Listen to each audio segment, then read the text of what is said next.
So good afternoon. It's nice to see Secretary Pollack, who I normally only see on a screen, and Sam, it's always good to see you in a slightly different role today than your typical one. We're here today to talk a little bit about snow. We just got off a phone call with the National Weather Service, and except for the Cape and Islands, which may see lower snow totals, about all of Massachusetts tomorrow is likely to see at least a foot of snow. We could also have some power outages because of the high winds tonight and tomorrow, although those are more likely to be focused in southeastern Mass. And along the coast, we could see some minor flooding during the high tide tomorrow afternoon. Snow is expected to start falling around 9 p.m. in western Mass and closer to 11 p.m. in eastern Mass. And by midnight, we expect it'll be snowing at a rate of about 1 or 2 inches per hour, in some places maybe as much as 3, continuing into Thursday morning. In total, the current forecast calls for the most parts of Massachusetts, as I said, to see somewhere between 8 and 12 inches of snow. Western Mass, central Mass, the numbers may be higher.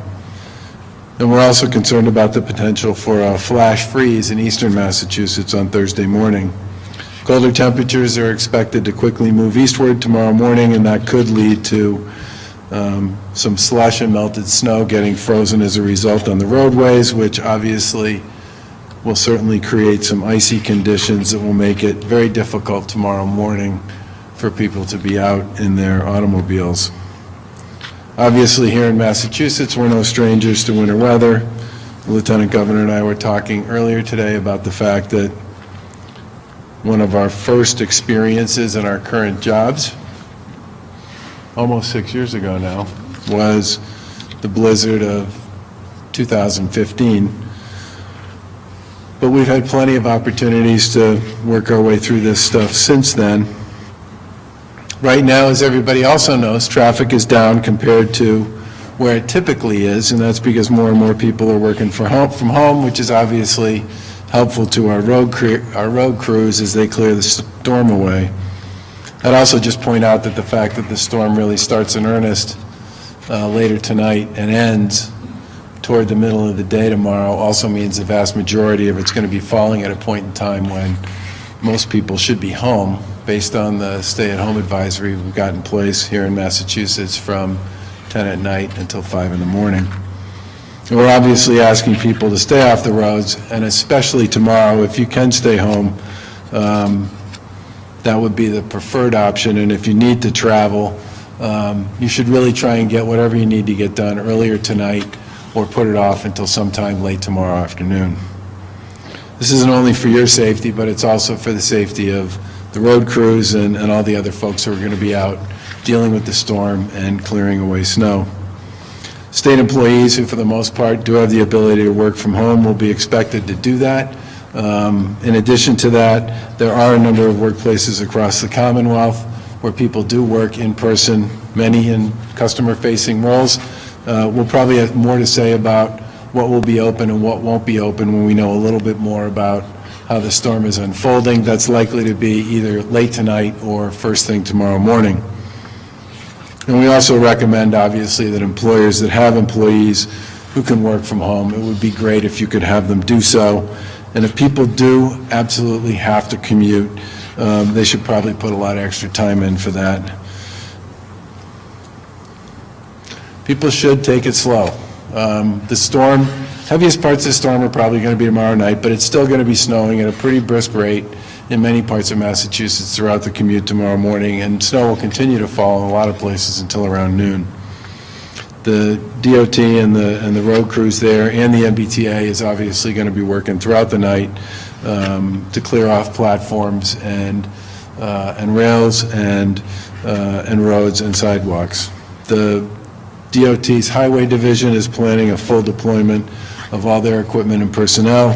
That'll be approximately 3,800 pieces of snow fighting equipment will be deployed to perform ice and snow operations on more than about 15,000 miles of roadway throughout the state.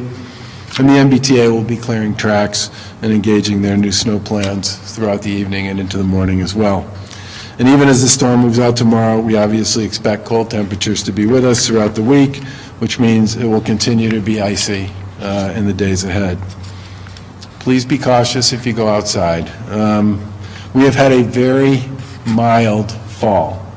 In some respects, it was 52, I think, on Sunday.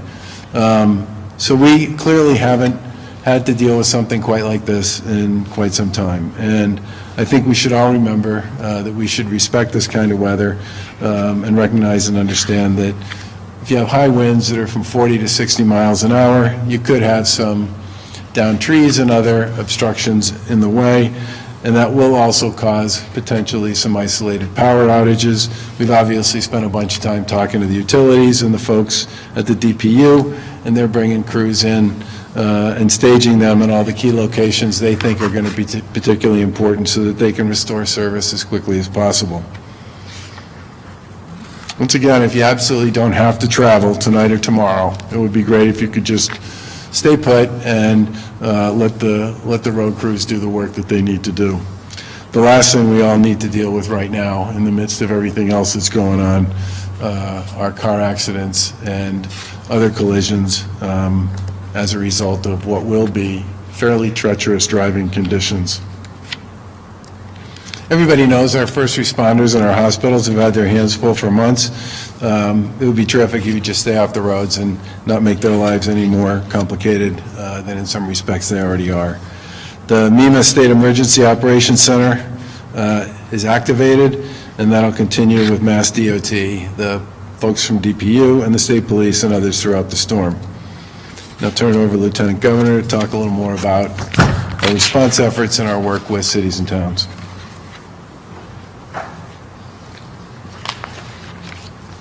Thank you, Governor, and good afternoon. As we all know, this is the first winter storm of the season, and we are here to remind people about how to stay safe. As Governor Baker said, we urge people to stay off the roads tonight and tomorrow, but if you have to travel, remember to heed all travel advisories and don't crowd the plow. Mass DOT's ice and snow operations will be deployed throughout our Commonwealth. Highway districts always conduct preparation activities in advance of new weather systems and pre-treat the roadways when necessary. They've already been doing that. The MBTA and Keolis have also been hard at work to ensure the public transportation is available as an alternative for those who absolutely need to travel to get to work or appointments or something that they need to do. In preparation of this winter season, system-wide tree trimming took place along commuter rail and rapid transit right-of-way areas. The MBTA and Keolis completed 80 miles of tree management along the commuter rail. In addition, this winter season, the MBTA has expanded implementation of remote interlocking monitoring of switch heaters, third rail heaters, and trip heaters. 64 gas hot air blowers are also being installed at critical switches across the system. It's a flashback. We talked a lot about that in the aftermath of 2015. The T has also been in touch with town administrators and city mayors to coordinate details around snow clearing obligations. This includes a virtual meeting and Q&A sessions for municipal DPW officials and other local officials. We truly appreciate the coordination and the partnership with our local officials throughout the Commonwealth. It makes for a much better response for our communities and the residents of our Commonwealth.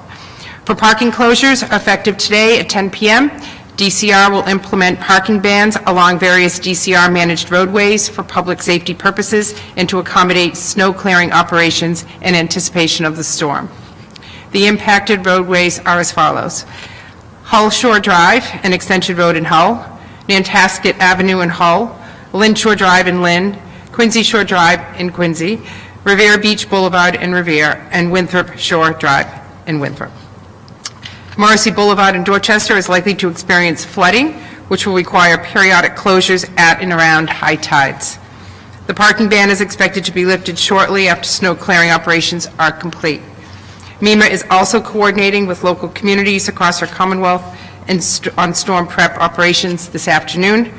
You'll hear more about that. And once again, conditions will be difficult tonight and tomorrow, so please stay home and off the roads unless you absolutely must travel. This gives the crews the time and the space they need to get out there and complete the work and restore the condition of the roads to a level where it is safe to get back out again. I'd like to now turn it over to Transportation Secretary Stephanie Pollack to go into the plans in more detail.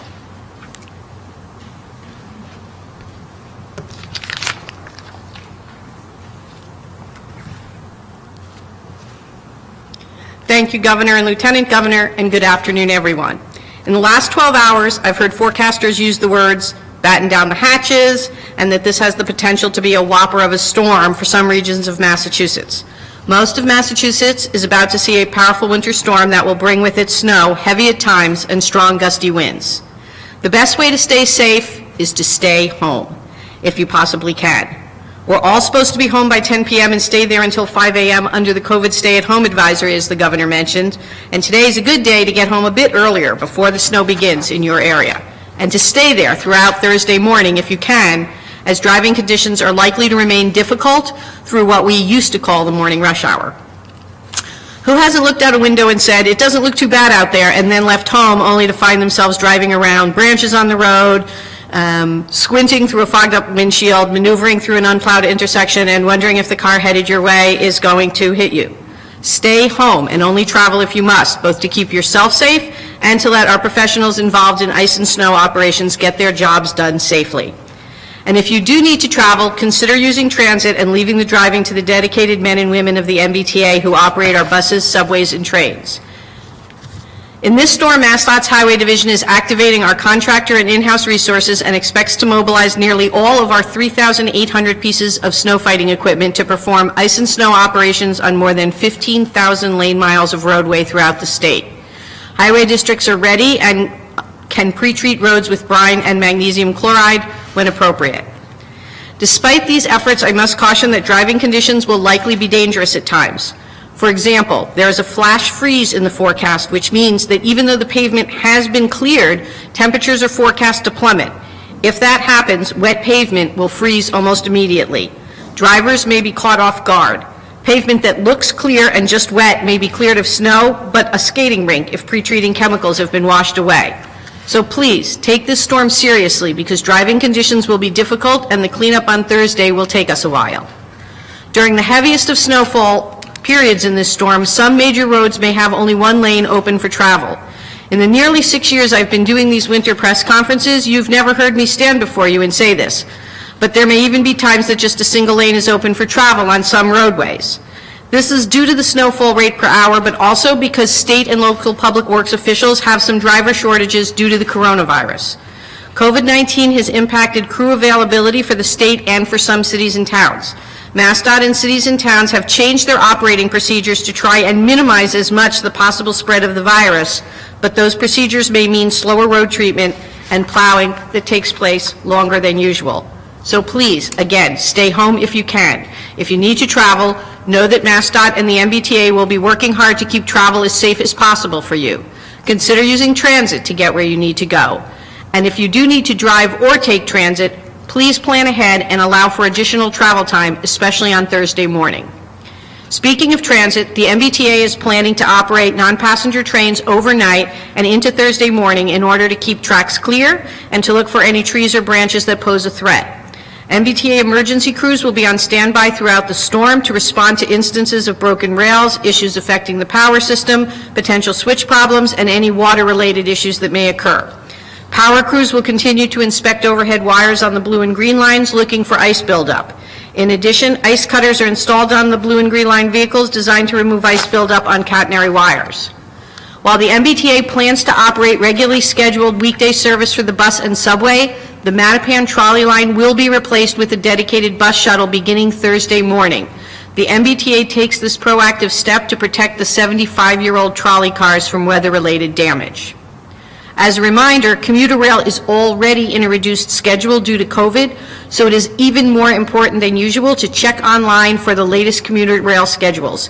If the weather leads to delays with the T and service changes occur, customers can get the latest information by visiting the T's website, winter weather page and by following the T on Twitter at MBTA or the commuter rail on Twitter at MBTA_CR, where all service updates and the most up-to-date service information will be provided.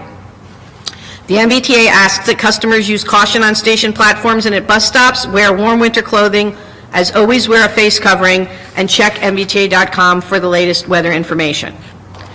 Since 2015, the T has invested over $100 million to prevent severe weather service interruptions. T also has contractors at the ready for snow clearing along key bus routes and at T facilities to free up T employees so they can concentrate on core system functions. So, the MBTA is ready for this storm and this winter. The MassDOT Highway Division is ready for this storm and this winter.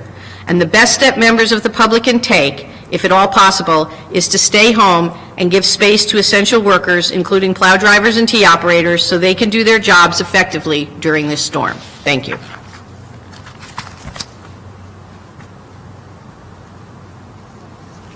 Governor. Sam.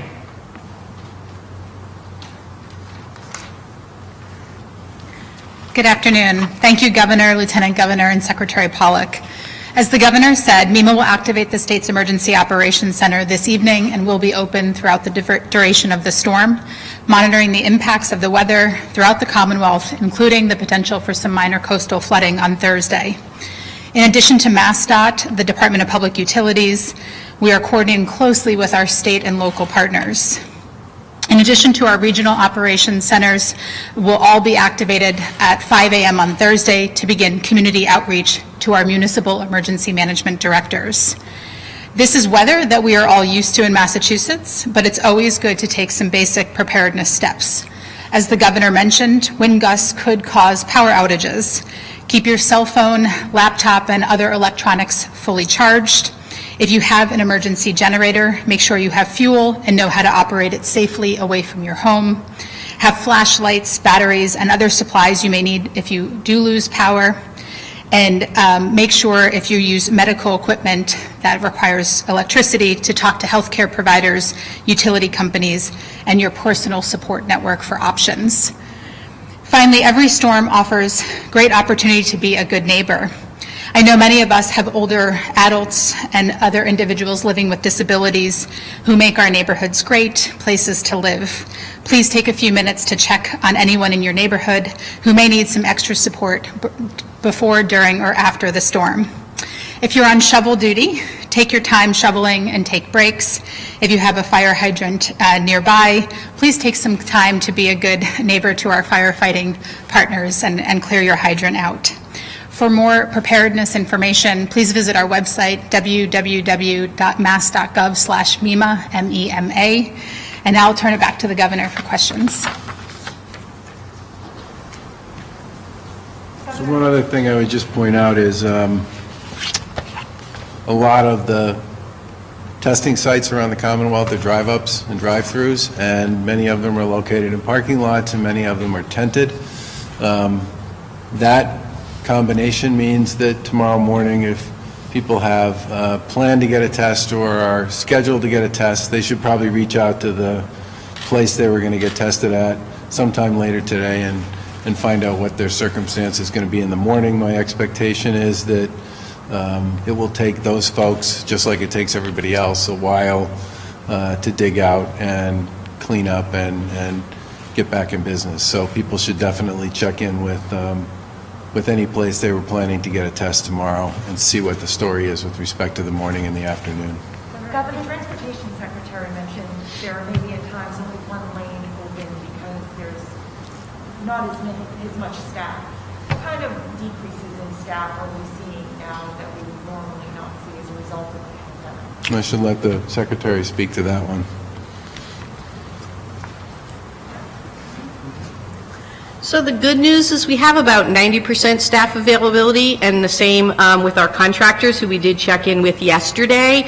The problem is in a storm like this, which is statewide and very heavy snowfall totals, if you want to deploy 100% of your resources, you can't deploy 100% of your resources if you only have 90% availability of staff and contractors. So in a smaller storm, 90% would allow us to execute our entire snow and ice operations plan. in a statewide storm, we may need to cut back at the heaviest times to make sure that there's a safe travel lane for everybody before going back and clearing the rest of the road. Secretary, are you able to talk about strategy for clearing snow with, obviously we have to deal with testing sites. Are you guys changing your strategy for dealing with snow? Do you traditionally always know how to do? So we clear our storms in two phases. During the storm itself, we pretty much execute the exact same snow and ice plan for each location.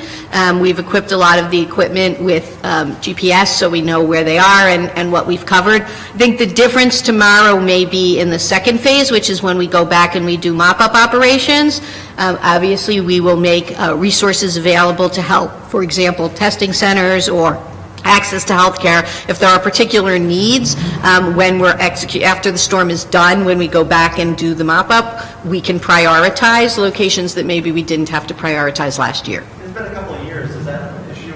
People are just not used to it. I mean, we all know how to deal with snow, but it's been 2 years. I think last winter, we didn't have much of a winter, and certainly we did not have any winter after COVID became an issue, so I think there's both an issue that it's been a while since we've been driving around or using the T in a big storm, and we've never done it in the pandemic circumstance. Secretary, the 10% of, you said there's 90% of staff availability, that 10%, do you know what part of the state that might affect the most, and also what kind of workers would be maybe missing or not at 100%? So it varies a lot, because some of it is people who have been diagnosed, some of it is people who are in quarantine or isolation and can't come back to work yet or are awaiting test results. So it does vary.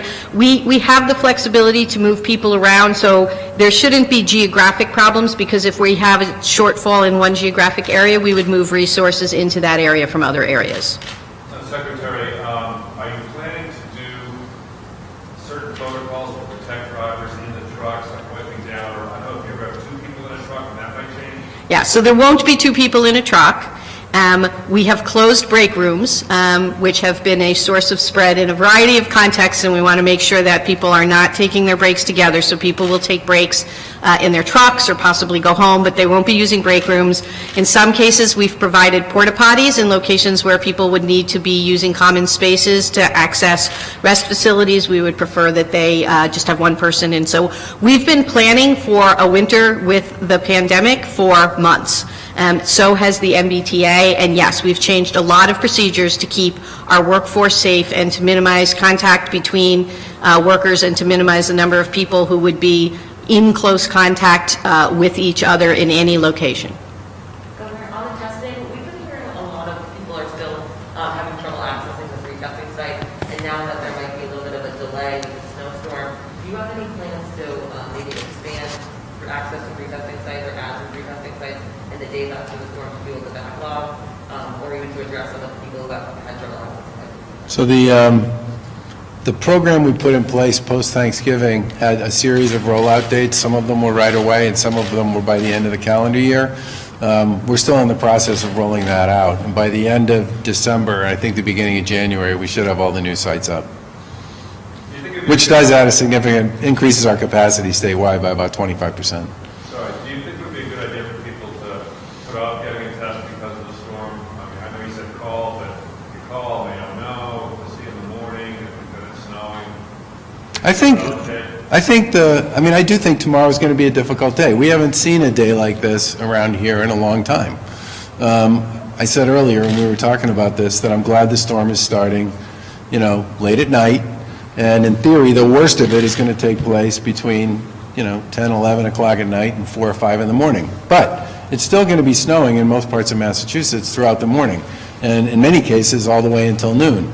So point number 1, we have not had one of these in quite a while, which means we all probably need to relearn some of the skills we've lost and the decisions we make with respect to how we handle one of these. The second is people in this type of an environment, in this circumstance, as both the Lieutenant Governor and Secretary Pollack said, the best way to handle this is to stay home until it passes and everything gets cleared out and we can go from there.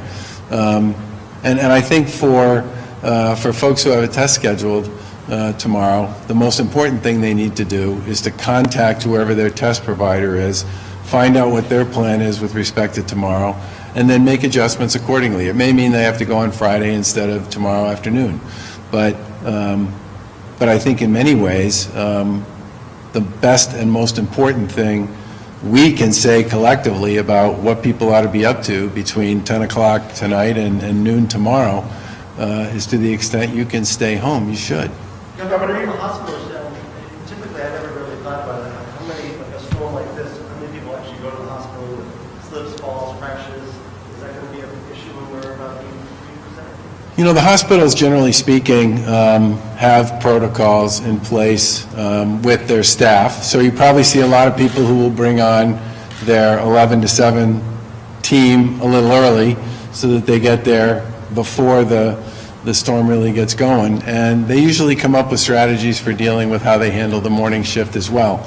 And many of them also develop plans with either their own emergency services or the emergency services that they contract with or rely on to get people from where they are to where. The addictive activity associated with this storm, along with some of the issues around the fact that most everything in Massachusetts under the current stay-at-home advisory is closed by 9:30, I do think most people will probably be in what I would call the safest place they can be at the start of a storm like this, which is home.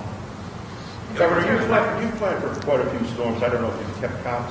It's been a lot. A lot. This is the first one, though, amid a pandemic. Can you talk to, and you've alluded to some of them, make things that make it a little bit easier because we're in a pandemic, and some of the things that make it a little bit tougher because we're in a pandemic? Well, I think the biggest thing that's different, and Secretary Pollack talked about this with respect to now versus storms in recent years, is the fact there just isn't anywhere near the same kind of mobility that's generally baked into everybody's day-to-day existence that there was 2 years ago. And I think that sort of fundamentally changes the nature of how we respond to it as a Commonwealth, how locals respond to it, and how individuals and businesses respond to it. I mean, the other thing to remember here is because big chunk of our K through 12 population, student population, goes to school remotely, you know, districts are going to make their own call, but the bottom line is they are in a position where they could continue to do much of what they would normally be doing, even though the snow may be piling up outside with respect to K through 12. So I think the process, hopefully, of cleaning up should be easier because there will be fewer people trying to go from one place to another at the same time that a lot of people are doing the work associated with the cleanup. I think the biggest issue for us associated with the pandemic that's on the other side of the equation is the question about making sure that we have the ability to get people to and from where they need to go with respect to healthcare services during this time. As I said in my remarks, the healthcare system is already under a fair amount of stress, and we just need to do the things we need to do to help and enable them to continue to perform throughout the evening and into tomorrow. The testing issue is probably also the biggest disruption, and you know, when you're testing 50, 60, 70, 100,000 people a day, if you lose a day, it's actually a big deal. The Secretary Sanders yesterday said she didn't think a blizzard would affect shipments of the Correct, vaccine. yeah.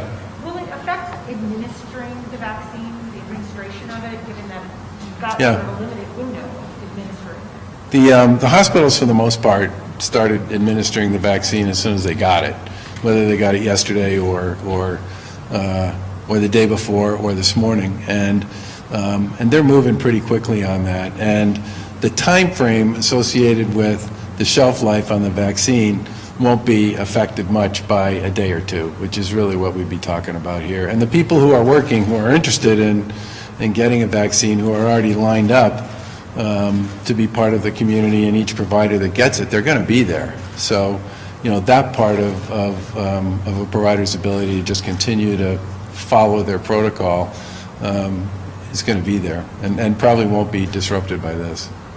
You're thankful the vaccine got delivered earlier this week, and we don't have these deals with FedEx going through the snow. Yeah, well, look,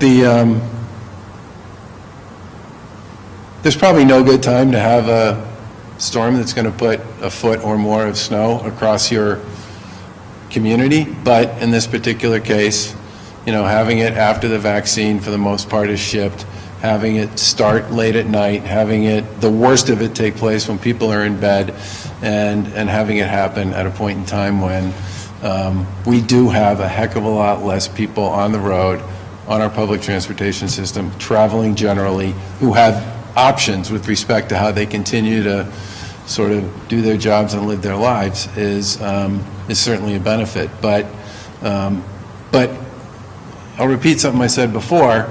You know, we generally have not had a storm like this in a while, and we should all remember that with respect to what we do and the decisions we make. Governor, I want to get your reaction. On Monday, Physical Management Control Board took a vote that reflected some annoyance with media yelling at your elected to provide revenues for transportation. It's 3-2. That was pretty narrow, but what was your reaction to that? Well, there are several pieces of legislation that are currently pending before the legislature that are very important to the Commonwealth's ability to do its job. You know, we have an economic development bill that is now before a conference committee and has been before a conference committee for months.